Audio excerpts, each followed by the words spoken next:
இயேசுவின் நாமத்தில் உங்களை வாழ்த்துகிறேன். 2 கொரிந்தியர் 4:15 கிருபையானது ஸ்தோத்திரங்களினால் பெருகும் என்று வாசிக்கிறோம். இன்னைக்கு நம்ம கிருபைக்காக காத்திருக்கிறோம். கிருபைனால் இன்னைக்கு வாழ்றோம். நம்ம அழியாமல் நிற்பது ஆண்டவருடைய கிருபை என்று அறிந்திருக்கிறோம். நம்ம தகுதியே இல்லை, ஆனால் நம்மை தகுதிப்படுத்தி அவருடைய பிள்ளைகளாக ஒவ்வொரு நாளுமே அவருடைய கிருபையினாலே நாம் போஷிக்கப்பட்டு வருகிறோம். இந்த கிருபை எப்படி பெருகும்? இந்த கிருபை எப்படி நாம் பெற்றுக்கொள்ள முடியும்?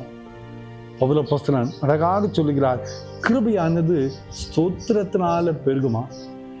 நம் ஆண்டவரை துதித்து கொண்டிருக்கும் போது, அவரை ஸ்தோத்தரிக்கும் போது, அந்த ஸ்தோத்திரத்தின் பிரதிபலனாக நாம் கிருபையை பெற்றுக்கொண்டே இருக்க முடியுமா?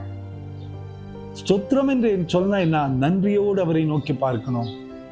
நன்றி சொல்லணும். ஆண்டவருக்கு தோத்திரங்களை ஏறெடுக்கணும். ஆண்டவர் செய்த நன்மையான காரியங்களை எண்ணி அவருக்கு துதிகளையும் ஸ்தோத்திரங்களையும் எடுத்துக் கொண்டே இருக்க வேண்டும். அப்ப கிருபை பெருகிக்கொண்டே இருக்கும் சொல்றாரு. ஒருவேளை இந்த கிருபைக்காக நம்ம காத்திருக்கிறோம். இந்த கிருபைக்காக ஓடிக்கொண்டே இருக்கிறோம். இந்த கிருபையினாலேயே நம்ம இந்த உலகத்துல வாழ்ந்து கொண்டிருக்கிறோம். இந்த கிருபை இன்னும் கிருபை வேண்டும் என்று சொல்லுகிறோம். ஆம்ல, ஆனா அந்த கிருபை இல்லாம நம்மளால வாழவே முடியாது. இன்னும் தேவை, கிருபை தாருமே என்று ஜெபிக்கிறோம், பாடுகிறோம். ஆனா அந்த கிருபை நமக்கு கிடைக்கணும்னா நம்ம ஆண்டவரை துதித்துக் கொண்டே இருக்கணும், ஸ்தோத்தரித்துக் கொண்டே இருக்கணும். அவர் செய்த நன்மை, அவர் செய்த நடத்துதல், அவர் நம்மோடு கூட இருந்து செய்த அற்புதங்கள், அவர் எப்படியெல்லாம் நம்மை செங்கடல் பாதையில, எரிகோ கோட்டை பாதையில, யோர்தான் பாதையில, வனாந்திர பாதையில எப்படியெல்லாம் நம்மை நடந்து கொண்டு வந்தார். அதெல்லாம் மறக்க முடியாத பாதைகளாச்சே.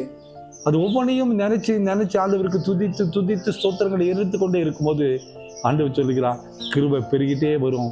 இந்த கிருபையில உன்னை சுமந்து கொண்டே இருப்பேன், இந்த கிருபை என்னை தாங்கிக் கொண்டே இருக்கும் என்று ஆண்டவர் சொல்லுகிறார். அன்பான குடும்பத்து மக்களே, அந்த கிருபையினால் தான் இன்னைக்கு நம்ம வாழ்றோம். இந்த கிருபை தான் இனியும் நம்ம சுமக்க போகுது. ஒருவேளை இழப்பை நம்ம சந்தித்திருக்கலாம், துன்பத்தை நம்ம சந்தித்திருக்கலாம், வேதனையை சந்தித்திருக்கலாம், கண்ணீரை நம்ம சந்தித்திருக்கலாம். ஆனால் இன்னைக்கு இவைகளின் மத்தியிலையும் ஆண்டவர் நடத்தி வந்த பாதைகளை நினைத்து அவரை துதிக்கும் போது, அவரை ஸ்தோத்திரிக்கும் போது நம்ம கிருபை நமக்கு ஆண்டவர் தருவார். இந்த கிருபை நம்மை சுமக்கும், இந்த கிருபை நம்மை ஏந்தும்.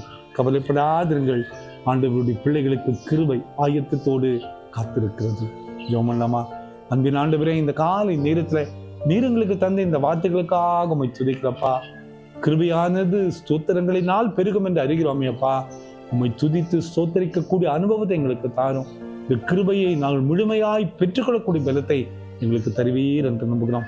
சமாதானத்தின் தேவன் எங்களோடு கூட தங்கிறோம், அற்புதங்களை செய்யும். இயேசுவின் மூலம் ஜெபங்களும் எங்கள் நல்ல பிதாவே. ஆமேன், ஆமேன், ஆமேன்.